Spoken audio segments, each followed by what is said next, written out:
ஐந்து கரத்தனை யானை முகத்தினை இந்தின் இளம்பிறை போலும் ஈற்றனை நந்தி மகந்தனை ஞானக் கொழுந்தினை புந்தியில் வைத்தடி போற்றுகின்றேனே. யாரால் ஜோதிடத்தை தொழிலாக வைத்துக் கொள்ள முடியும்? ஜோதிடம் அப்படின்றது எதிர்காலம் உணர்த்தும் ஒரு அற்புதமான தெய்வீக கலையாக இந்த உலக மக்களிடையே இருக்கணும்னு சொன்னோம்னா, அது ஒரு எந்த ஒரு தனிப்பட்ட மனிதராக இருந்தாலும் அவங்களுக்கு அவங்களுடைய எதிர்காலத்தை தெரிஞ்சுக்கிறதுல ஒரு அலாதியான விருப்பம் இருக்கத்தான் செய்யும். இந்த அமைப்பில் தான் ஒவ்வொருத்தரும் தங்களுக்கு எதிர்காலத்தில் என்ன நடக்கும், நல்ல காலமாக இருக்குமா, அதாவது அவங்க வாழ்க்கையில் கஷ்டப்பட்டுக்கிட்டு இருந்தாங்கன்னா வருங்காலமாவது அந்த கஷ்டம்லாம் விலகி நல்ல காலமாக இருக்குமா, அவங்க ஓரளவுக்கு வாழ்க்கையில் நல்ல நிலைமையில் இருந்தாலும் வரக்கூடிய காலங்களும் அதே மாதிரி நல்ல நிலைமையிலே இருக்குமா, அவங்க எதிர்பார்க்குற அமைப்புகள்லாம் அவங்க வாழ்க்கையில் நடக்குமா அப்படின்னு தெரிஞ்சுக்கிறதுக்காக வேண்டி பிறந்த நேர ஜாதகப்படியான பலன்களை தெரிஞ்சுக்கிறதுல ரொம்பவே ஆர்வமாக தான் இருப்பாங்க. இந்த அமைப்பில் ஜோதிடத்தை யாரால் தொழிலாக வைத்துக்கொள்ள முடியும் அப்படின்றத இந்த வீடியோவில் பார்க்கலாம். சரி, யாரால் ஜோதிடத்தை தொழிலாக வைத்துக்கொள்ள முடியும் அப்படின்னு பார்க்குறதுக்கு முன்னாடி இந்த ஜோதிடத்தை யாரெல்லாம் கற்றுக்கலாம் அப்படின்றது போல பார்த்துக்குவோம். அப்படி அந்த ஜோதிடத்தை கற்றுக்கிறவங்க யாராக இருப்பாங்க அப்படின்னு நம்ம யோசித்து பார்த்தோம்னா, அந்த ஜோதிடத்தை கற்றுக்கிறவங்க ஒன்று அவங்க பரம்பரையாக ஜோதிடத்தை தொழிலாக கொண்டவங்களாக இருப்பாங்க. அவங்க தாத்தா அப்பா எல்லாருமே ஜோதிடம் பார்க்குறவங்களா, ஜாதகத்தை அடிப்படையாக கொண்டு ஜோதிடம் பார்க்குறவங்களா இருந்திருப்பாங்க. அவங்க மூலமாக இவங்களும் அந்த தொழிலை கற்றுக்கிட்டு அந்த தொழிலை செய்யக்கூடிய அமைப்பில் இருப்பாங்க. இந்த அமைப்பில் உள்ளவங்க ஒரு 50% பேர் ஜோதிடத்தில் நாட்டை ஏற்பட்டு ஜோதிடத்தை தொழிலாக செய்யக்கூடிய, இல்லாட்டினா ஜோதிடத்தை கற்றுக்கக்கூடியவங்க யாருன்னு பார்த்தோம்னா, பரம்பரையாக செய்யக்கூடிய தொழிலாக ஜோதிடத்தை எடுத்துக்கிட்டு அந்த தொழிலை செய்கிறவங்க ஒரு 50% பேர் இருப்பாங்க. மீதி உள்ள 50% பேர் எப்படி இருப்பாங்கன்னு பார்த்தோம்னா, அவங்களுக்கு வாழ்க்கையில் தாங்க முடியாத கஷ்டம் வந்திருக்கும். அந்த கஷ்டம் எப்போ போகும் அப்படின்னு பார்க்குறதுக்காண்டி அவங்க ஜாதகத்தை எடுத்துகிட்டு பல ஜோதிடர்கிட்ட போய் அவங்களுடைய ஜாதகத்தை காமிச்சு அதுக்குடைய பலன்கள்லாம் கேட்டிருப்பாங்க. அந்த அமைப்பில் தான் அவங்களுக்கு ஜோதிடத்தின் மேலே ஒரு நாட்டை ஏற்பட்டு ஜாதகப்படியாக அவங்களுக்கு அந்த ஜோதிடத்தை கற்றுக்கக்கூடிய அமைப்பு இருக்கும் பொழுது அந்த ஜோதிடத்தை கற்றுக்க ஆரம்பிப்பாங்க. அப்படி கற்றுக்கிட்டவங்க அவங்க ஜாதகத்தில் அந்த ஜோதிடத்தை தொழிலாக செய்யக்கூடிய அமைப்பு இருந்துச்சுன்னா, அந்த ஜாதக பலன்னு சொல்கிற தொழிலை தாங்கள் ஏற்கனவே செய்யக்கூடிய தொழில் கூட பகுதி நேர தொழிலாக செய்யக்கூடிய அமைப்பில் இந்த மீதி உள்ள 50% பேர் இருப்பாங்க. சரி, அப்போது அந்த ஜாதகப்படியாக அவங்க அந்த ஜோதிட தொழிலை, அதாவது ஜோதிடத்தை கற்றுக்கணும்னா அவங்க ஜாதகத்தில் என்ன அமைப்பு இருக்கும் அப்படின்னு பார்த்தோம்னா, அவங்க ஜாதகத்தில் புதன் அதாவது அறிவுக்காரகன் புதன் அவங்களுடைய ஜாதகத்தில் லக்னாதிபதியாக இருக்கணும், இல்லாட்டினா ராசிக்கு அதிபதியாக இருக்கணும், இல்லாட்டினா ஆட்சி பெற்றிருக்கணும், இல்லாட்டினா உச்சம் பெற்றிருக்கணும், அதுவும் இல்லையா வர்க்கோத்தமம் பெற்றிருக்கணும். இந்த அமைப்பு இல்லாட்டினாலும் புதனுக்கு குரு சுக்கிரன் போன்ற சுப கிரகங்களின் பார்வை இருக்கணும், இல்லாட்டினா சந்திர கேந்திரத்தில் இருக்கணும், பௌர்ணமி சந்திரத்துக்கு 7ஆம் வீட்டில் இருக்கணும், பௌர்ணமி இல்லாட்டினா பௌர்ணமியை நெருங்கிய சந்திரனுக்கு கேந்திரங்களில் 4, 7, 10 அப்படின்ற இடங்களில் புதன் இருக்கக்கூடிய அமைப்புலையும் ஒருத்தரால் ஜாதகத்தை, அதாவது ஒரு தனிநபரின் ஜாதக பலன்களை தெரிந்து கொள்வதற்கான கணிதத்தை அவங்களால கற்றுக்கொள்ள முடியும்.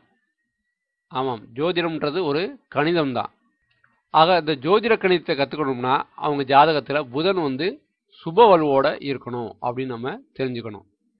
அடுத்து பார்த்தோம்னா, அந்த ஜாதகருக்கு அவர் ஜாதக லக்கணத்திற்கோ இல்லாட்டினா ராசிக்கோ இல்லாட்டினா லக்னாதிபதிக்கோ கேதுவுடைய தொடர்பும் இருந்துச்சுன்னா அந்த ஜாதகர் ஜோதிடத்தை கற்றுக்கொள்வதில் மிகுந்த ஆர்வமாகவும் எளிதாக அந்த ஜோதிடத்தை கற்றுக்கொள்ளக்கூடிய அமைப்புலையும் இருப்பாங்க அப்படின்னு நம்ம ஒரு முடிவுக்கு வரலாம். ஏன்னு பார்த்தோம்னா, கேதுன்றது அதாவது ராகு கேதுக்கள் அப்படின்றதுல கேது ஞானத்தை குறிக்கக்கூடிய, அதாவது மறைபொருட்களை கண்டுபிடிக்கக்கூடிய கிரகமாக இருக்கக்கூடிய அமைப்பில் இந்த கேது ஒரு ஜோதிட மறைபொருளை, எதிர்காலம் என்னும் மறைபொருளை தெரிந்து கொள்வதற்கான அமைப்பான ஜோதிடத்தை கற்றுக்கொள்வதற்கு கேதுவும் மிக முக்கியமான அமைப்பாக ஜாதகத்தில் இருக்கும் அப்படின்னு நம்ம தெரிஞ்சுக்கலாம்.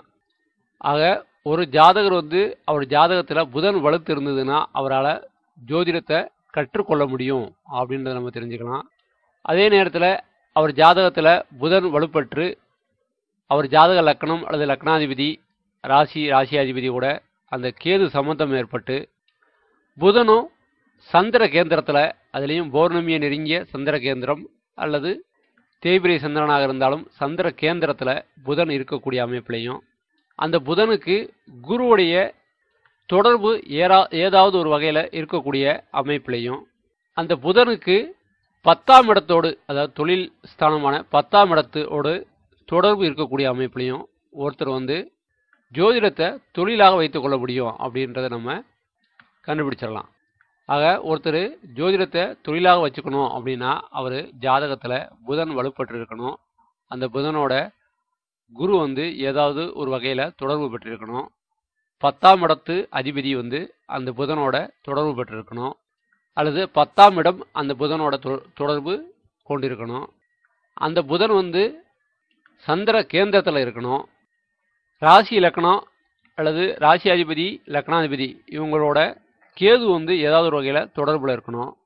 இந்த அமைப்பில் இருந்துச்சுன்னா ஒரு ஜாதகர் ஜோதிடத்தை தொழிலாக வைத்துக்கொள்ள முடியும் அப்படின்னு நம்ம ஒரு முடிவுக்கு வந்துடலாம். இந்த அமைப்பில் புதன் சுபத்தன்மையாக இருக்குது. அப்படி இருக்கக்கூடிய புதன் எந்த அமைப்பில் சுபத்தன்மையாக இருக்குன்னு பார்த்தோம்னா, அந்த புதன் ஆட்சியாகவோ அல்லது உச்சமாகவோ அல்லது வர்க்கோத்தமம் பெற்றோ அல்லது நீச்சபங்க யோகத்திலேயோ அல்லது சந்திர கேந்திரத்திலேயோ இருக்கக்கூடிய அமைப்பை தான் நம்ம ஜோதிடத்தை கற்றுக்கிறதுக்கான புதனின் சுபத்தன்மையாக எடுத்துக்கலாம்.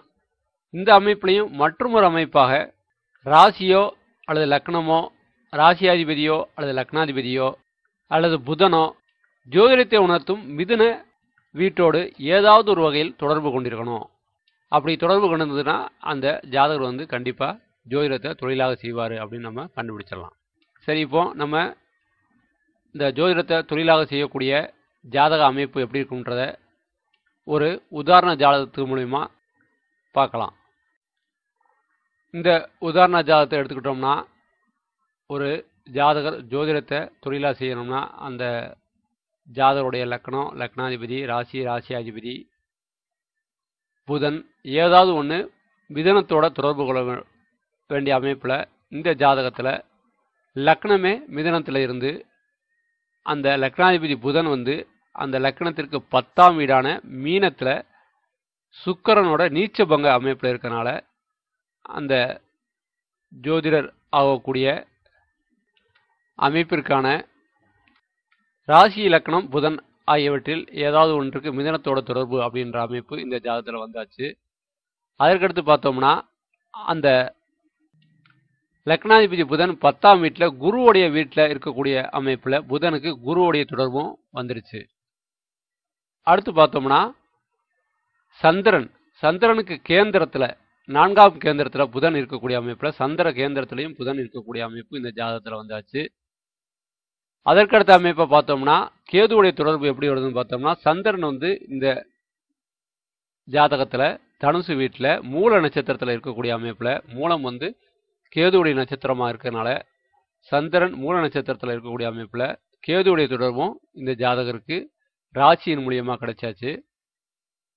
ஆக சந்திர கேந்திரத்தில் புதன் இருக்கக்கூடிய அமைப்பில் புதன் நீச்சபங்கமாக இருக்கக்கூடிய அமைப்பில் லக்னம் மிதன லக்னமாகி மிதனத்தோட லக்னத்துக்கு தொடர்பு இருக்கக்கூடிய அமைப்பில் லக்னாதிபதி புதன் நீச்சபங்க அமைப்பில் சுக்கிரனோட 10ஆம் வீட்டில் குருவின் வீட்டில் இருக்கக்கூடிய அமைப்பில் குருவுடைய தொடர்பு ஏற்படுத்தி இருக்கக்கூடிய அமைப்பில் லக்னத்திற்கு 2ஆம் வீட்டிற்கு வாக்குஸ்தானத்துக்கு குருவுடைய பார்வை இருக்கக்கூடிய அமைப்பில் இந்த ஜாதகர் ஜோதிடத்தை கற்றுக்கிட்டு அந்த ஜோதிடத்தை தொழிலாக செய்யலாம் அப்படின்னு நம்ம ஒரு முடிவுக்கு வந்துடலாம்.